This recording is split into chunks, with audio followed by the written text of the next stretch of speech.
What's good? What's good? What's good? This is RawTruth Media giving you the raw content that you deservedly need. Please like and share this video throughout all social media platforms. It's gonna be a great day. Gonna be a great day.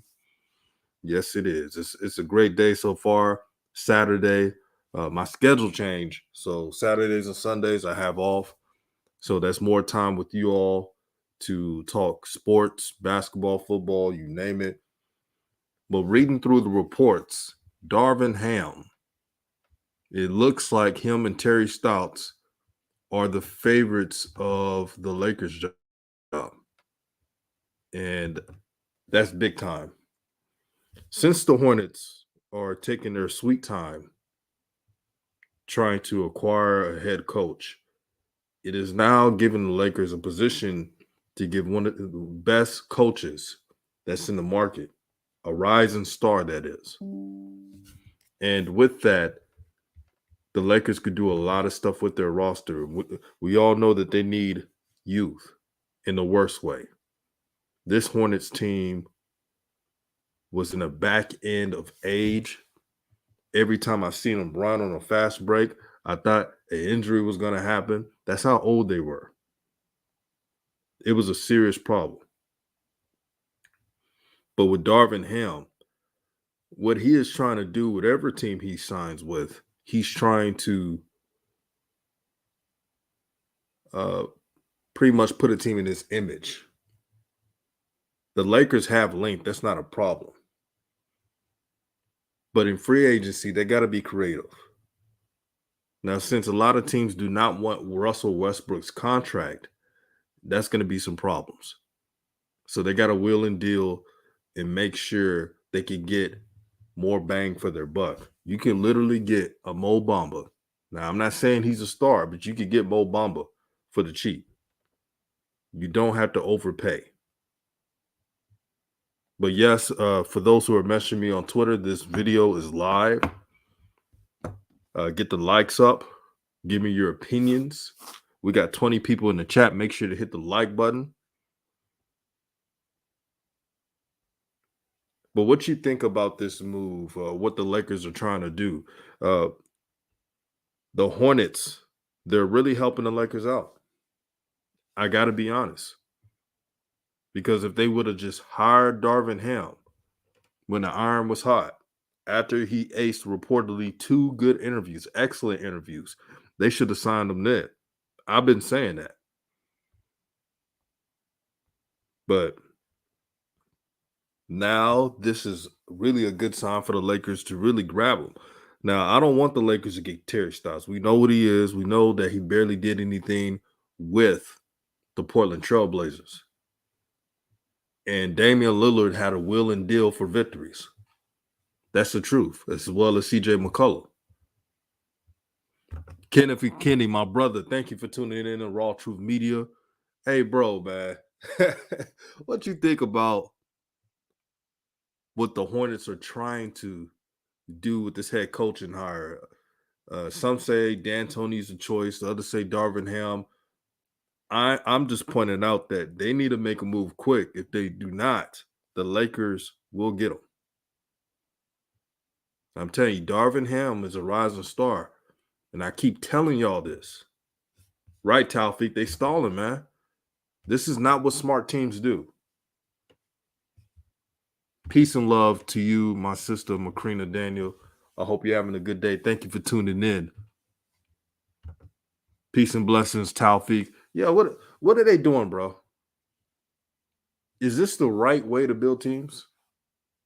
No. You got to secure your coach. And one thing I don't like what the Hornets are doing, now their fan base may say, oh, that's nitpicking, but I got to keep it real. They put out so much of their information out there. Like they're telling their business all throughout the NBA landscape. And that's not what smart teams do. Shout out to my dog, Dexterious Crockett. He said, hit the like button. Let's get it to 30 likes, family. Let's get it to 30 likes.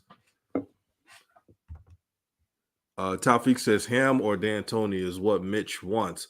but Charlotte bootlicker media wants Atkinson. Now I'll say this about Atkinson. He was done wrong by the Nets. Actually, the Nets should have kept him. I thought he would have done a better job than Steve Nash. Now, that's my opinion.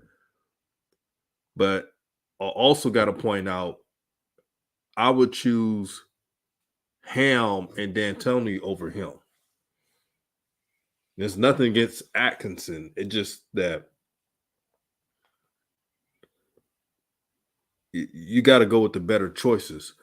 Shout out to my dog, Blunt Dog. He says, DJ, I thought LA wanted Mark Jackson. What happened to that? Hey, it's a game within the game, my brother. It's a game within the game. And I'm disappointed by that. I've talked to a lot of Laker fans on Twitter, social media, Facebook. They're disappointed that there was hope that Mark Jackson would get a fair evaluation, but it looks like management is on that politics shit. And when politics is going on, then bad things usually happen, and it's just not right. For years, Mark Jackson has been whiteballed and not given a fair shot. And I know he could coach circles over these coaches coaching today.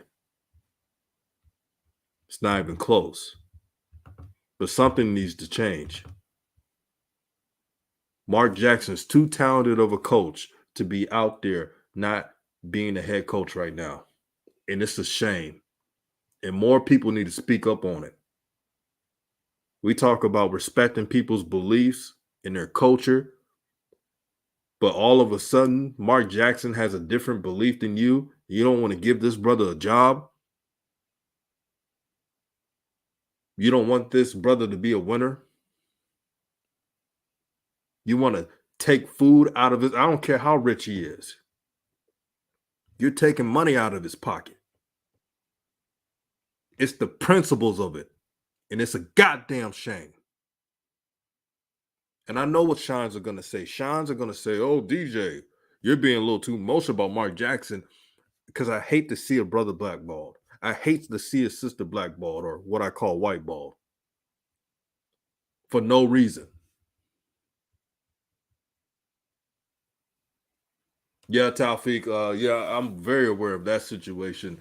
The Bay Area media was putting out some exaggerated articles. Here's the truth. Mark Jackson was being tested a lot by Warriors management. So they would invite him to these quote unquote functions, these get togethers on things that Mark Jackson doesn't even believe in, which he has every right to, like every other American does. Since he did that, the Bay Area media castigated him as some hateful guy, which is not true at all. He didn't feel comfortable. I repeat, Mark Jackson didn't feel comfortable to go into those functions. Y'all know what I'm talking about. And the reason why I'm not saying a word, because you know how YouTube is.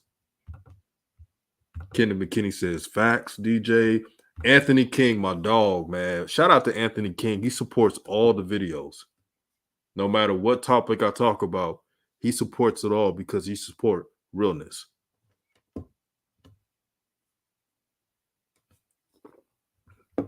Hey, hey, Blunt Dog, man. You know I can't say the word, but you know what I'm talking about, quote unquote, get-togethers.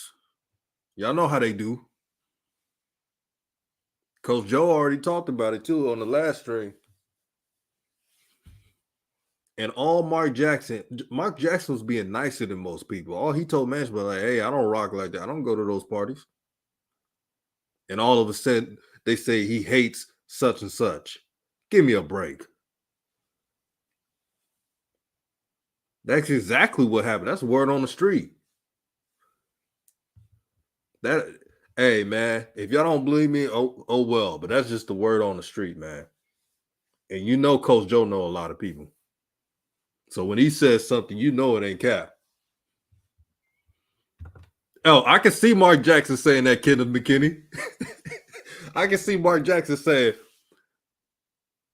with all the due respect, um, I can't rock with that. I can't. I don't get down like that, brother.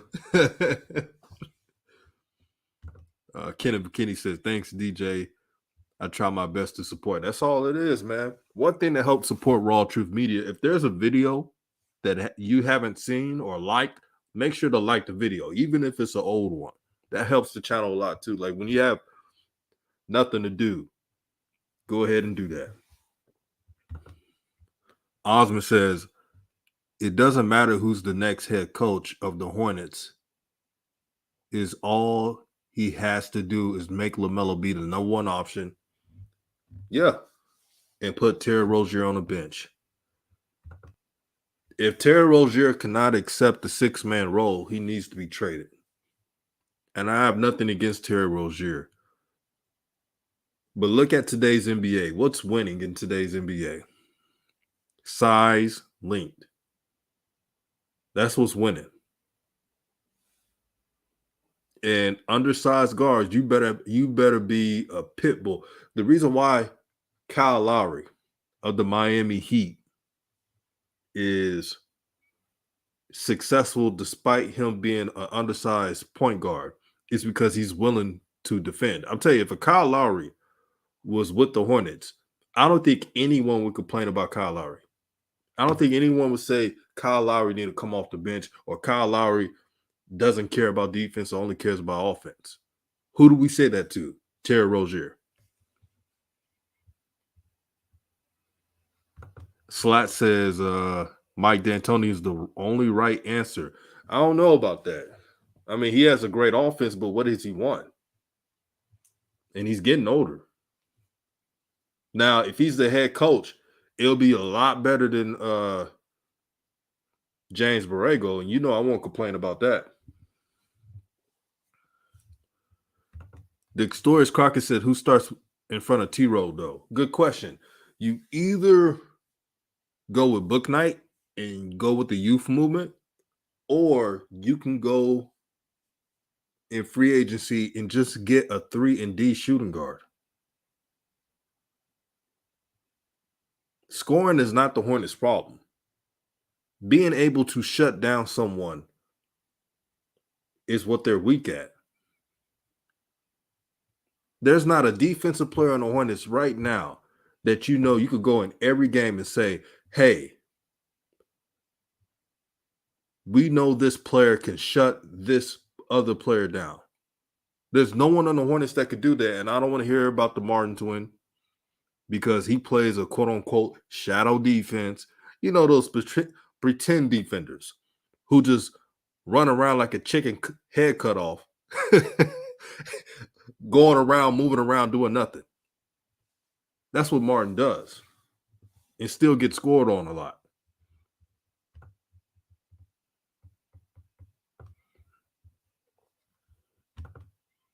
Yeah, people say book night. Osmond, you said, DJ, who do you want the Hornets to draft at 13 and 15? Good question. If they do not trade the picks, I'll put this out here. I would rather the Hornets trade the picks to get a big man.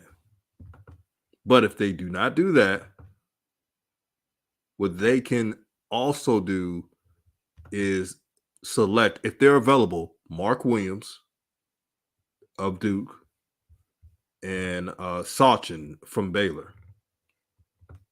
If they're able to get those two players, that should help the team, even though they're rookies.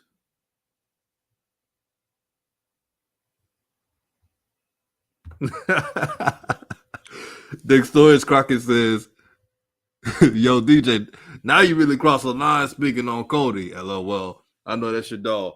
Cody Barnes, he gotten better, but when he came back from the injury, he wasn't himself. I know I'm not the only one that pointed that out. Kenneth, I'm with you on that. Trade the picks for a big man. That's why you haven't seen me make videos on who the Hornets should draft. Because the answer is really trading the picks for a legitimate big man. And pay attention to the Suns. DeAndre Ayton and the Suns organization have been beefing since the playoffs and after the playoffs. Pay close attention. But I'm going to send the link for those who want to join. Dex, you can join in if you want.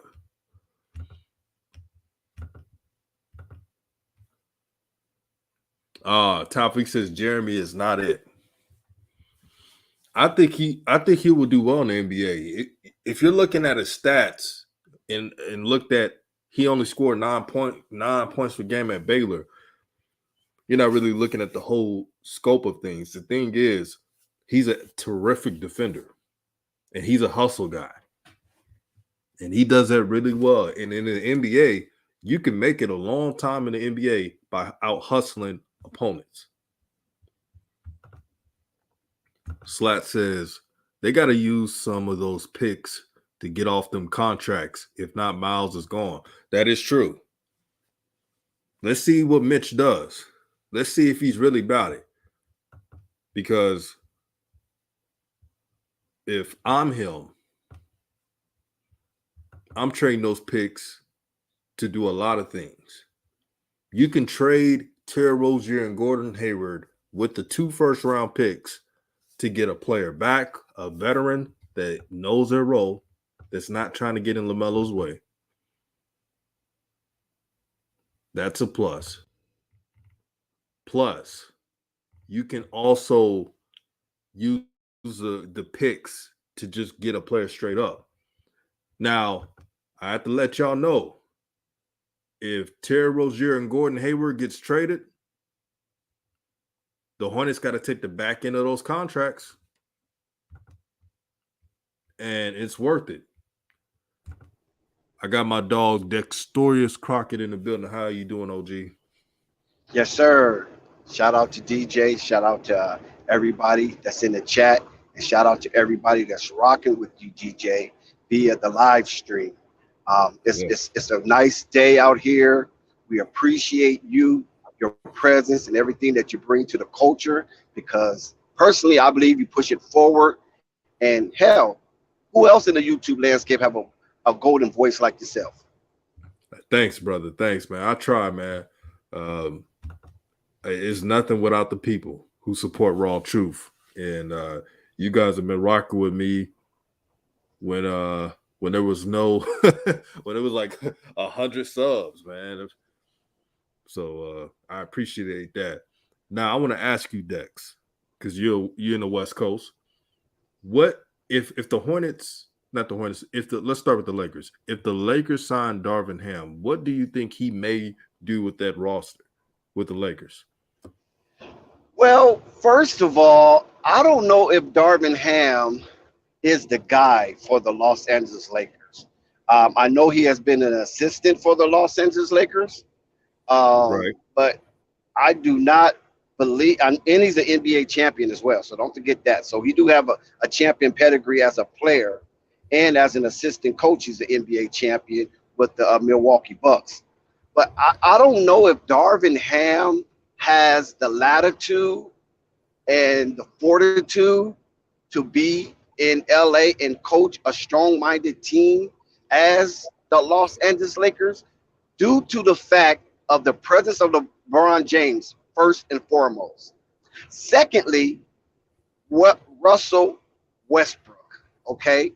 And thirdly, a different type of mental fortitude is needed for an Anthony Davis, because we know that Anthony Davis, when healthy and when focused, he's definitely a top 5 player. But right now, it seems like Anthony Davis then got swallowed up in La La Land, and he just remotely chilling in his big old Calabasas, Malibu home overlooking the beach with his beautiful newbie wifey. You follow what I'm saying? In that grand infinity pool he got. I don't know if he's like mentally ready just to go all out as a Laker. You know what I'm saying? Because that's what it takes. When you in that type of atmosphere, DJ, you have to be focused. I mean, it's nothing short of championship with the Los Angeles Lakers, and especially when you are getting such a high number in your contract. And Darvin Ham have to aggregate all that talent.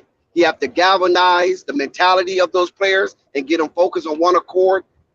And I don't know if he's strong enough to do that. He's strong enough to break a rim, because we seen him break rims in college. Texas Tech, Lubbock, Texas. Shout out to Lubbock, Texas. We seen him do that. But I don't know if he's ready to deal with that type of high-end pressure coaching under Jeannie Buss and LeBron James as an LA Laker. You made some good points, but I got to add on. It has been reported, and this is accurate sources, that LeBron actually wants Darvin Ham. Everyone sees the potential of this coach, what he can do. And in the interviews, it's been reported that Darvin Ham had the strongest impression out of anybody that interviewed with the Lakers. Now, as you know, as you may agree, that doesn't mean he will be signed to the Lakers, but he does have a great chance. All this depends on LeBron James. Let's be honest, he's calling the shots. And whatever he wants, he gets. Now, if the Lakers sign Darvin Ham because of, you know, LeBron advocating for him, then they got to win.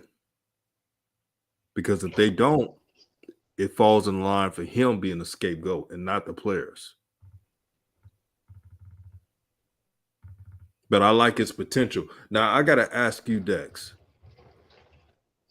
who do you think is a better fit for LaMelo between Darvin Ham and Mike D'Antoni, or you think it should be somebody else?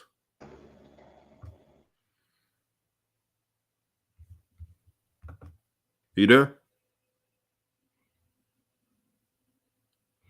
Oh, yeah. If he comes back, I'll let y'all know. Blunt Dog says, facts, DJ has the good voice for church, good church voice made for radio. Appreciate that, my brother. And shout out to Taufik, man, for joining the streams, man. Appreciate that, my brother. Osman has on a hard-nosed type level, very aggressive. Hey, Dex, I think you went in and out. Oh, yeah, I was saying that Mike D'Antoni has never sniffed a championship, so he cannot use that as a comparable source to get players to play the extra go the extra mile. Whereas Darvin Ham, on the opposite side of that, have won as a player and as a coach in the coaching staff. So he have both perspective of what it is on the coaching side and what it is on the player side to hoist the commissioner's trophy. And I think Darvin Ham is a very aggressive-minded type person. You follow what I'm saying? He's nail-biting. He's gritty. He has force. He's coached up under Mike Budenholzer.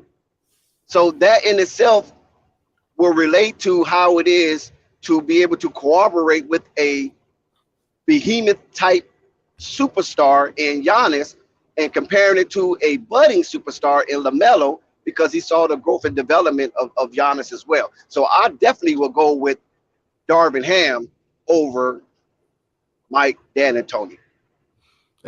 Excellent points, man. Man, you look on social media, people are advocating D'Antoni over Ham, meaning Hornet fans, and they don't understand.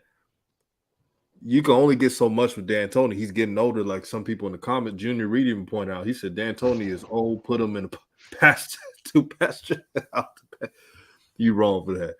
And here's the thing: if D'Antoni, and I'm giving it all the way real. No one's going to say this. Only a few people are going to say this, but I don't care. I don't give a damn what the response is.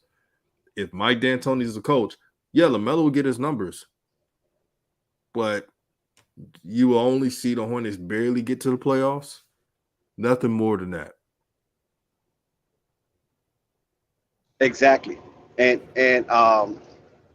to complement that, DJ, like I said before, Darvin Ham knows what it's like to hoist the commissioner's trophy.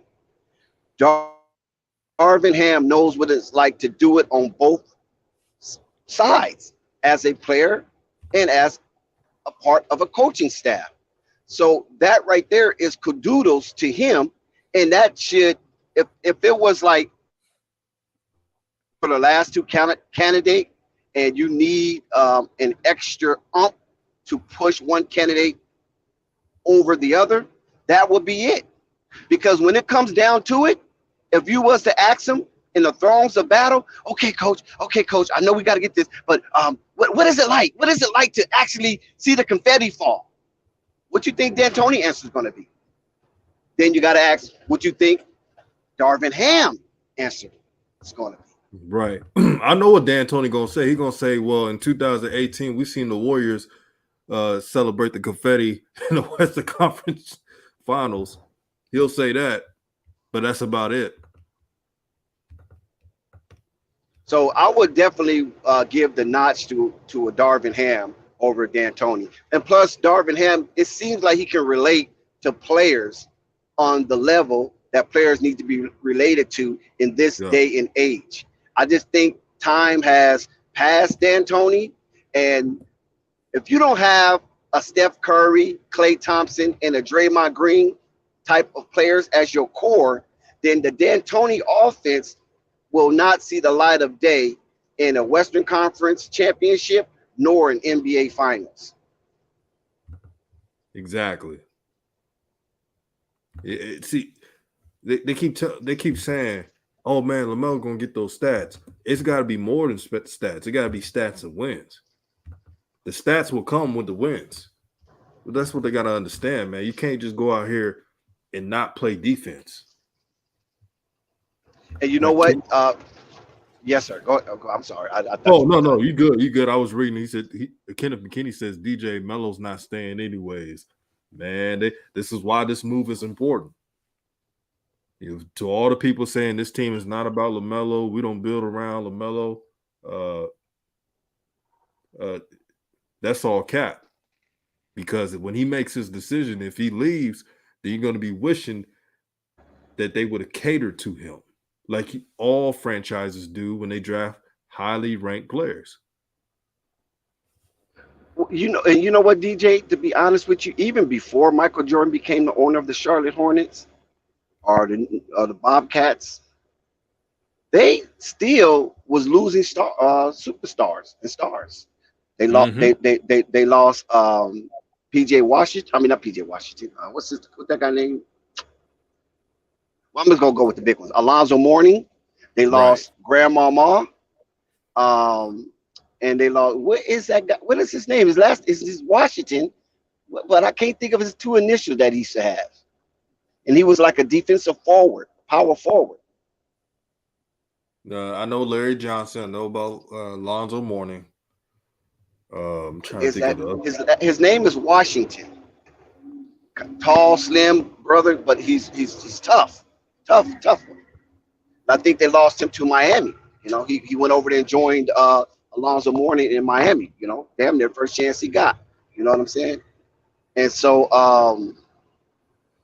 they have a history of that. And the latest is when Kemba Walker just like, you know what, I'm good, man. I'm good. I'm done. I'm tired of this circus. I'm tired of this sideshow, me running up and down like a court like a monkey, and you guys are not helping.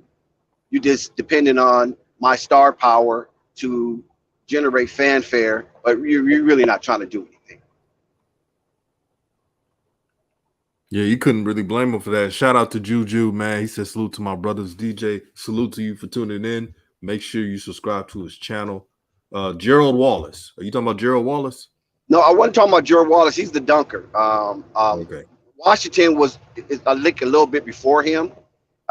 He was on the side of the Alonzo Mournings and the Stacey Augmans when they was down there and things of that nature. I can't just think of his. It's almost like PJ, but it's different than PJ. You know what I'm saying? But it's a Washington though. But it'll probably come to. You talking about PJ Brown? PJ Brown, yeah, PJ Brown, yeah. PJ Brown. I keep saying Washington, yeah, PJ Brown, yeah. So, and he was a defensive stout player and things of that nature, very complimentary to what they had going on down there in Charlotte in their playoff runs. But like I say, they couldn't keep nobody. And the last vector of that demise was Kemba Walker. even though Kemba Walker did fall off, so it was in Charlotte's best interest to probably to let him go. But still, he just wanted out. It's just unfortunate that he fell on the wrong side of history on that. But look at Gordon Hayward. I mean, see, this is what bugs me about Gordon Hayward. And I used to be a Gordon Hayward fan, basically until he came to Charlotte. Because when you see Gordon Hayward leave Utah, a pretty stable organization, go to Boston because they had that young core, they was hungry, they was on the verge of that next level. They was only stopped because of the superstar and outstanding play of LeBron James. When Gordon Hayward left Utah to go to Boston, it was the right thing to do for Gordon Hayward. And everybody cheered that on. If you was a real basketball fan, you cheered that on because you wanted Boston to have that Larry Bird-esque type player in their fold. And Gordon Hayward fitted that mold at the time prior to his devastating injury. But coming to Charlotte from Boston, it seemed like right then and there, winning wasn't his priority. It seemed like he just wanted to cash out because he probably knew his career was coming to an end based on his health, not based on his basketball play and his basketball IQ, but just based on his health, because that limited Gordon Hayward to what he was able to do in the past. And that was a telltale sign right there. Like, why would you go to Charlotte if you're trying to get a ring? You're not going to ever get a ring in Charlotte because your career is winding down.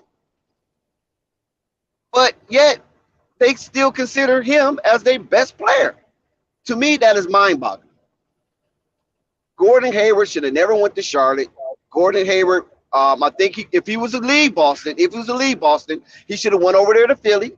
You follow what I'm saying? Or he should have went over to Brooklyn, because those teams were still in contention to get to that next level. But he chose one of the cellar dwellers, bottom feeders, Charlotte Hornets. That's mind-boggling to me. Terry Rozier is a different story. You follow what I'm saying? Because Terry Rozier was never a star. Terry Rozier was trying to get his footing into the NBA to become a star. And to go down to Charlotte was a good move for him to help him in his growth and development without being overshadowed or being pressured by the media for him to hurry up to get to that level. So it was like a development farm for Terry Rozier. But Gordon Hayward was already established, DJ. You feel me? Gordon Hayward was already an all-star. So to me, I thought it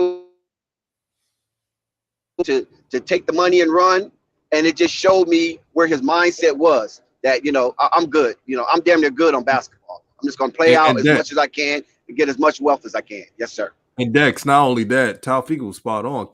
Hayward came, besides the money, Hayward came to the Hornets for stats. To get enough stats to get accolades to make an all-star appearance. And throughout the season, I remember last season, they were advocating for Gordon Hayward to make the all-star team. Like, for what? He barely has 20 to 21 points. He ain't playing defense. He's not. If you're not a good defender, you need to be putting up more than 21 points. Am I lying? Most definitely, DJ. Most definitely. But like I said, it'll be hard to make the all-star team from a team like the Charlotte Hornets, who is scraping the bottom of the ocean. Now, if he was on a mid-tier team, you know what I mean? Especially like a Toronto Raptors at the time, one of those teams that is good, but they're not going to win because Kawhi gone. Yes, he can make an all-star team with those type of numbers because the wins going to stack up, and then they're going to have some impressive wins. But when you go down to Charlotte at that time, they were scraping the bottom of the ocean. You know what I'm saying? And it's like right now with Orlando Magic and the Detroit Pistons. They ain't have no representation at the All-Star. Even though some people have some pretty comparable numbers. But they're not, come on, man, because they don't have any win. What is that? Houston Rockets. You feel me? Right. So by him going there, it just seemed like, to me, as a basketball fan for years, and a player in his type of ilk and cut from the type of cloth that I thought he was cut from, being that hard-nosed Larry Bird-ish type player that's winning is everything, to go to Charlotte showed me that he basically surrendered. He surrendered his opportunity to get a ring on his finger. He surrendered the opportunity to hoist the commissioner's trophy. He just basically went down there as a retirement, and whatever was left in the tank, that what was left in the tank. And I'm just gonna get paid while I'm here. And you know what's sad about it? Gordon Hayward, and I want the Hornets to think long and hard about this and stop fooling around. Gordon Hayward will never, he seems like the person that will never accept that he's not the franchise guy. That is LaMelo, number one. Number two is Miles Bridges. That's it. I think GJ, honestly, I really believe Gordon Hayward knows. He knows that he was in trouble where he admitted subconsciously and to some degree verbally that he was shocked at the presence of LaMelo Ball. He was thoroughly impressed, and he couldn't hold his grits. He had to let it out to the media. Wow, I didn't know he was this tall. I didn't know that he was, as mature as he was. Basically, when they say the word mature, that means he ain't the average Negro. You feel me? That's what that means coming out of their mouth when they use the word mature or smart. He's not what you think. He don't fit the stereotype. So I believe right then and there, he knew that there was a possibility that he will be supplanted by the likes of the LaMelo Ball. And I believe in his mind right now, he have accepted that. He know that he cannot get to the level of what LaMelo Ball floor is, not his ceiling, his floor. He know he can't even get to that level. So not alone his ceiling.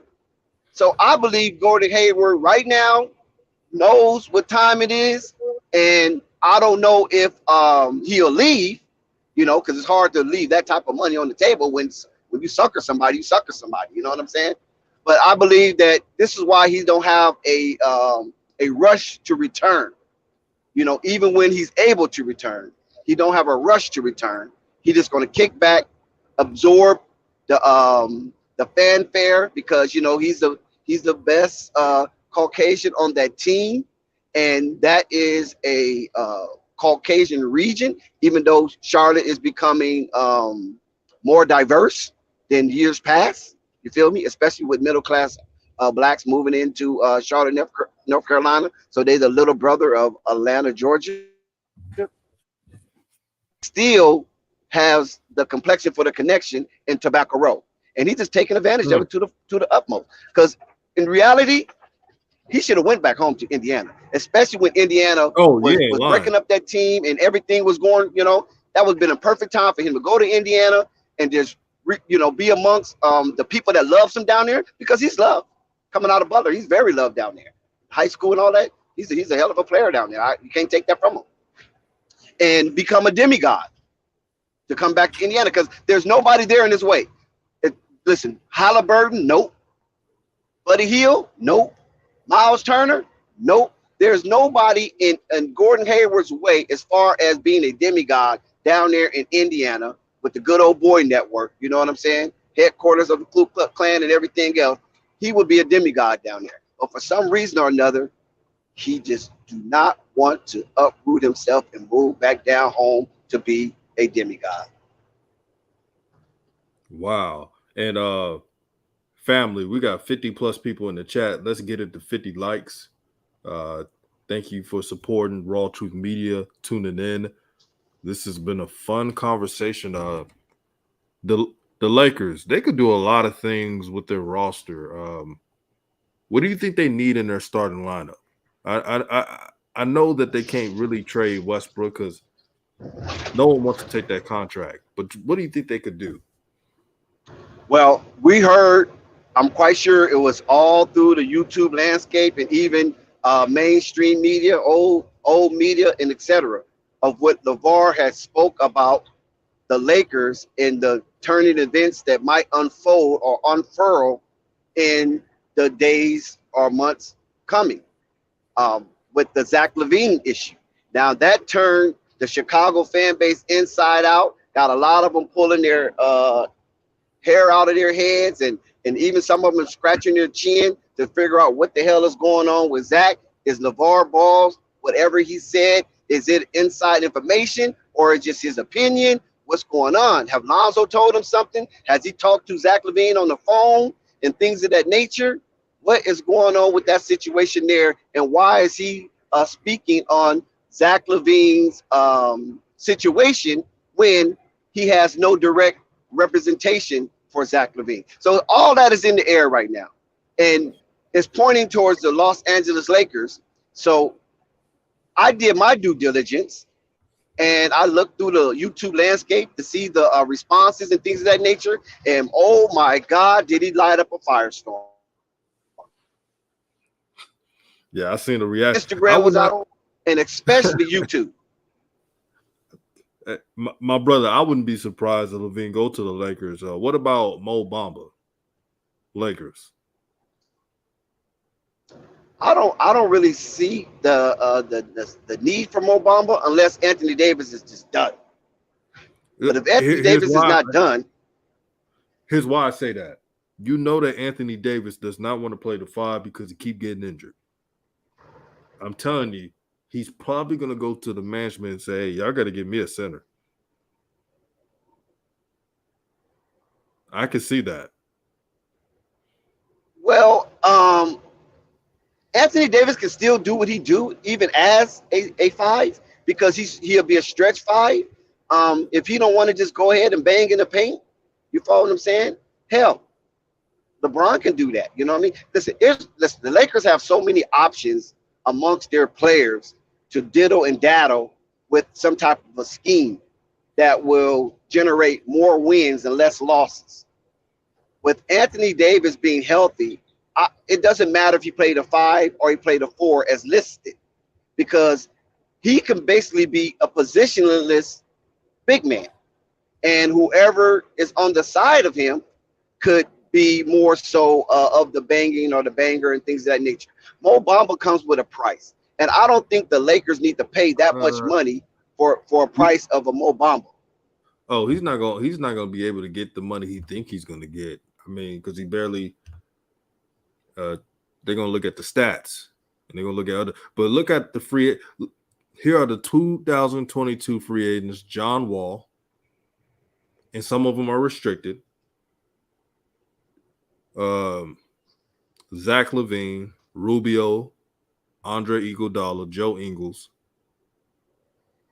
DeAndre Ayton. And the reason why I didn't say Lakers could get Ayton is because I don't think they have enough dough to get him. Well, now Ayton, that's a different situation with DeAndre Ayton. I think DeAndre Ayton would take less than what he's asking for the Suns to be a Los Angeles Lakers.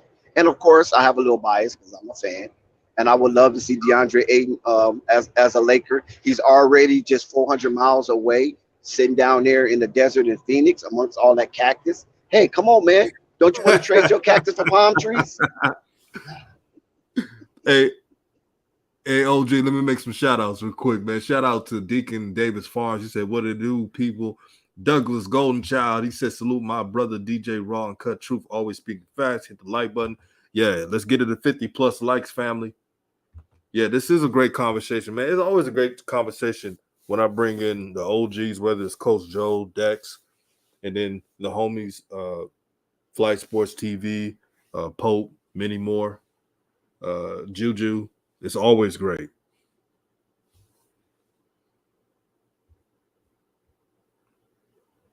Dex, you still on? Yes, sir. I was just waiting on you, right, brother. Yeah.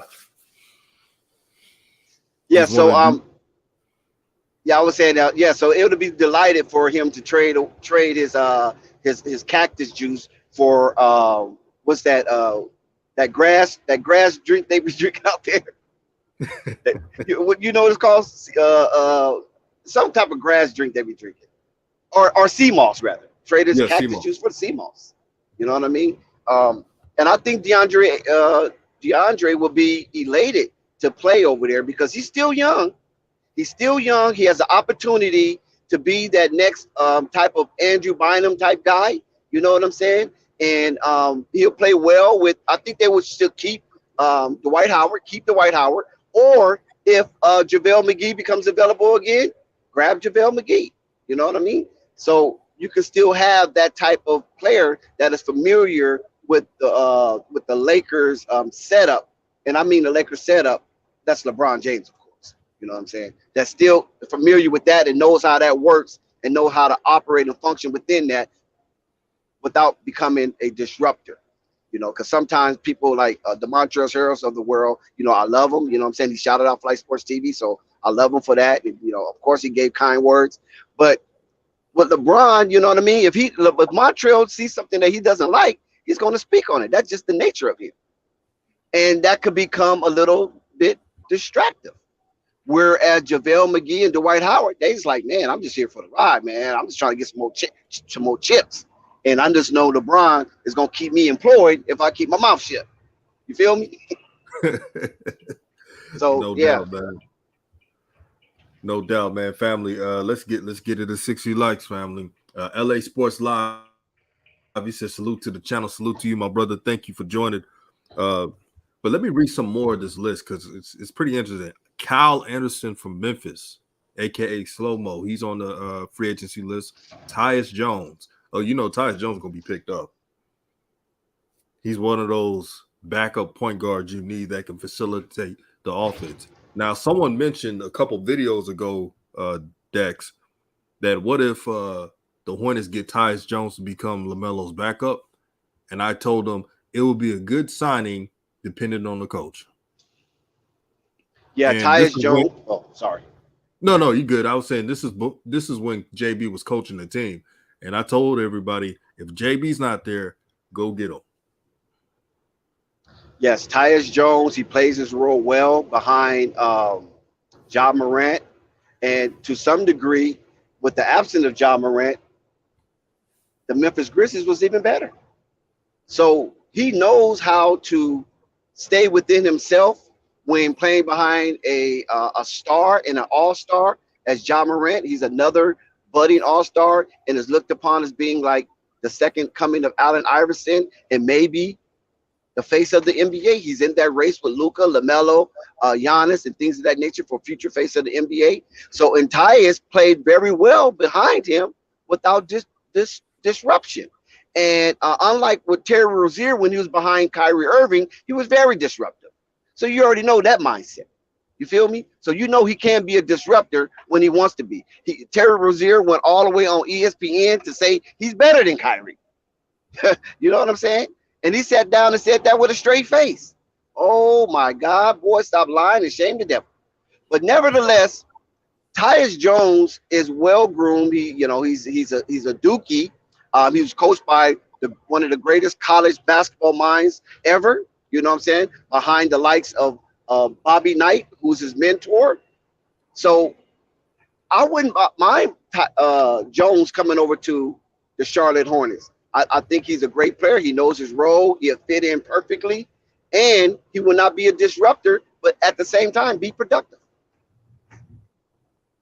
That's a good point. And shout out to Ant Learn. He says, salute to DJ and Dex.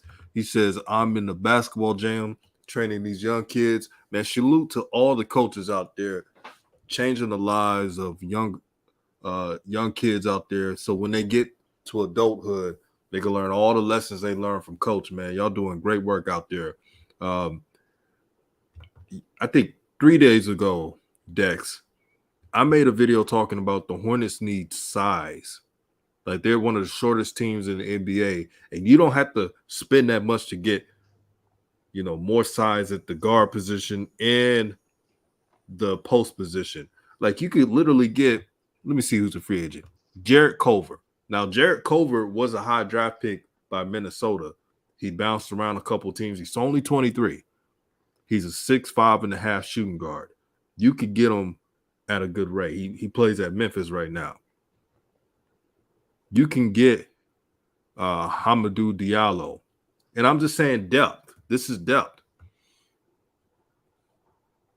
Now, with Jarrett, I think that it's unfortunate that he became a journeyman at such a young age and things of that nature. And unlike Lonzo, he doesn't have the celebrity to keep him afloat, where a lot of eyes can be on him and they can see what he's really about. These type of players, you have to be very careful with, because you have to ask yourself, what is their mental? Is there a lot of frugality there? Is there a lot of shaking up there? Because he has a physical structure of being a very important piece to any team in the NBA. But why not his physical attributes turn into statistical prowess with every team that he's on? So you have to question that as well. Now, if it's the coach and it's the politics, of course, yeah, grab him. But if there's some fragileness, mental fragileness in his fortitude, then you have to question it. Do you really want that next to Melo or not? Now, Diallo, listen, anytime you can get a freaking African, you better get him. Because that's one thing. Listen, that's one thing about them Africans. All you got to do is tell them to go, and they will go. You feel me? Because they have a lot of pride. They have a lot of innate pride about their skill. And also they have a deep competitiveness to show that they belong. So you can use that to your advantage by having him, position himself in such a system on the side of LaMelo with the assistance of James Bouknight to be able to fit in that little triangle. You know what I mean? That triangle amongst them. So that triangle-ish will be very potent if you put him instead of looking for Kobe. So yes, I would take Diallo in a second. Absolutely, man. I'm just looking at this list, man, I forgot John Wall. Man, he gets paid, man, $42 million. Man. Guess who else is in that list, Dex? Kyrie Irving. Does he stay with Brooklyn? Does he go to LA? He's not going anywhere. Yeah, I think Kyrie Irving and Kevin Durant is attached to the hip. You feel me? Because they have excelled outside of each other, but they have failed with each other. So they have something to prove. I believe next year it's going to be a redemption journey, a redemption and revenge journey into the NBA, and they're going to try to take heads off. I just believe with the insertion of Ben Simmons, they just want to make sure that he's mentally ready to go for it. And I think Brooklyn is going to go all out on the NBA next year because they receive so much criticism, and justifiably so. You know what I'm saying? I'm not knocking Kyrie for his vax decision. That's him. That's his mind. That's his body. He has a right to say no. So I'm not knocking him for that. But at the same time, that affected that team, and it ended up sending James Harden to the Philadelphia 76ers because James Harden felt that they wasn't serious enough to try to win a championship with that aggregated talent of that triangulation of KD, Kyrie, and James Harden. And so James Harden's like, you know what, you guys too, y'all have one. Couple of you guys, one of you guys have a couple, and you got high accolades in the postseason. So I don't know if you guys as hungry as me. So I'm out. I'm bouncing. And of course, that didn't really work either. So it didn't work for neither team. But I just think that Kyrie is going to stay. He's on a redemption tour. And him and KD is just going to try to bite off heads next season. No doubt, man. No doubt. Kyrie, yeah, he's definitely staying in Brooklyn. Really, the roster structure is another reason why the Nets really didn't advance. They didn't have enough defense. Their defense was poor. And if they didn't score 120 points in the game, then the game is closer. You realize that the Nets games are usually closer when it's not a certain average of points. But KD and Kyrie, they're just that close. And I can never see Kyrie teaming up with LeBron again. I think that is done. Because Kyrie, he thinks a certain way, and LeBron thinks a certain way. And I don't think that would mesh well. But the 2022 free agency is going to be so interesting. I didn't even mention Gary Harris is going to be a free agent. He's going to be asking for some money. He's getting paid $21 million annually. So he's still young. He's 27 years old. He's a shooter. But there's Rubio out there. Here's another name, Dex. Torian Prince, Minnesota. Not a star, Yes. but very reliable. Yes. He's always going to be there. I like Prince. I like Prince. And you're talking about far as the Charlotte Hornets, right? Yeah, or even the Lakers. Both of them could use a Torian Prince. Yes. Yes, I agree with that. That's a nice one. And Douglas Goldenchild says, DJ Raw and Cut Truth, who do you think will be the head coach next year for the Hornets? Man, it's tough to say. They could surprise me with signing him, but if they wait long enough, the Lakers will sign him. Probably.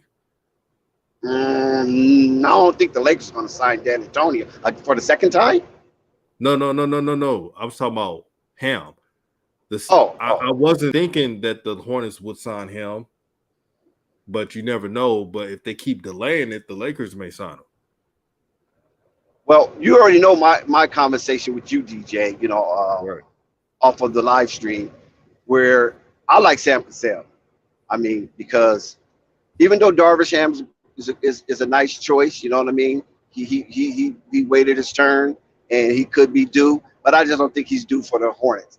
I believe Sam Cassell would be a much better fit for those young guards, especially LaMelo and Bouknight. Because Sam Cassell understands what it's like to wait his turn and to be playing behind a Vernon Maxwell, you feel me, and winning championships, and then end up in Milwaukee in that situation that was going on over there with our brother Sam. He's been around the league a very long time. He has what you call decades of experience. He's seen the game evolve from one point to another as a player, not as a coach, but as a player, because he played that long. Then even as a coach, sitting on the bench and up under other auspicious coaching staffs, he's seen it from that perspective. We all know that Sam Cassell is a champion as well, and I just think that the way that Sam Cassell played as a player, he knows how to dictate pace, he knows how to dictate time, and he knows what it's like when you have a talent that is transcendent and be able to feed that transcending talent within the scope of his ability. See, Sam Cassell understands this.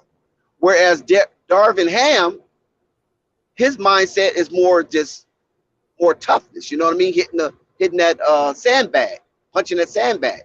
But Sam Cassell mindset is more as also hitting the sandbag, but even dodging the sandbag as well. Sam Cassell was a very, very important piece to the runs of the Houston Rockets.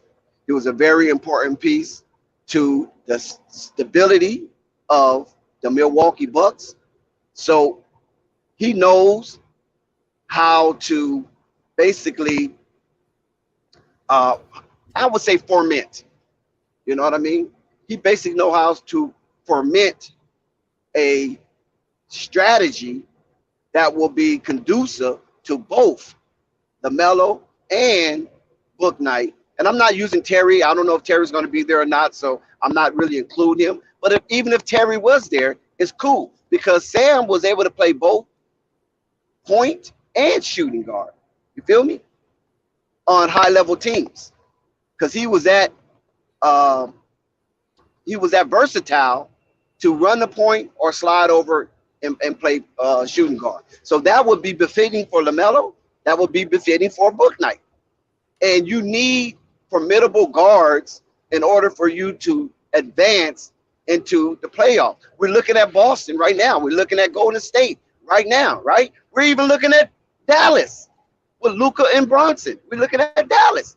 So all these teams have formidable guards. The only one that you might can X out of that equation is the Miami Heat, because the Miami Heat rest its laurels on defense and with the advent of Tyler Hero coming off the bench. But all the other three teams, they have tremendous guard play. And that guard play put pressure on you from the tip-off to when the last second of the 48 minutes is sounding. And with LaMelo Ball and a solid guard on his side, and I'm looking at Book Night because I think he will mature this year, they can be a pressurized duel in the NBA. So that's why I like Sam Cassell to lead that band, lead that choir, and allow LaMelo to be the orchestra of that symphony. So there can be a well-oiled machine that's making beautiful sounds as a stroke of a violin.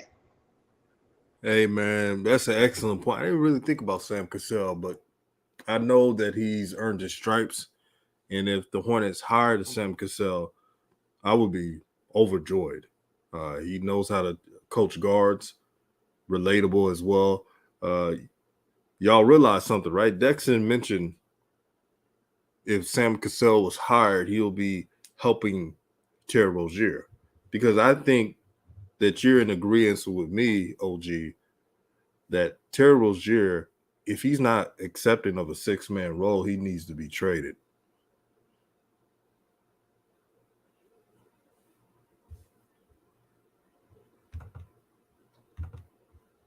Douglas Goldenchild says Terry has to go. He's a liability. Yeah, he is a liability on the defensive end, of course. And every time we go on Twitter, what do they always say about Terry Rozier, his fans? Oh, he had this amount of points. He's averaging this. That doesn't matter to me. What are you doing to help win games besides doing what LaMelo does? That's the thing. This team, Charlotte Hornets, of course, needs selfless players who doesn't mind scrapping, diving for loose basketballs, junkyard dog. That's who the Hornets need. Guards that can screen, big men that can screen and pick and pop. Simplicity, that's all they need. And Dex, any last words before we roll? Yes, most definitely. Shout out to you, DJ, RawTruth Media. Shout out to everybody that's rocking with DJ. You can catch me at Flight Sports TV. I'm there on the daily. I show up for the work, to try to put work in, give some good takes, and report on the updates of what's going on with Lonzo and the crew, things of that nature. Also, I want to let you guys know that be ready for Jello. Be ready for LiAngelo. LiAngelo is coming to a team near you. LiAngelo Ball the guy is practicing and training so hard. He's working on his handles. He's working on his pull-ups, his middies. He's working on it all. LiAngelo Ball is finna transform his game. And when he comes back, don't be surprised if you see him running point guard. Salute. No doubt. You heard it first.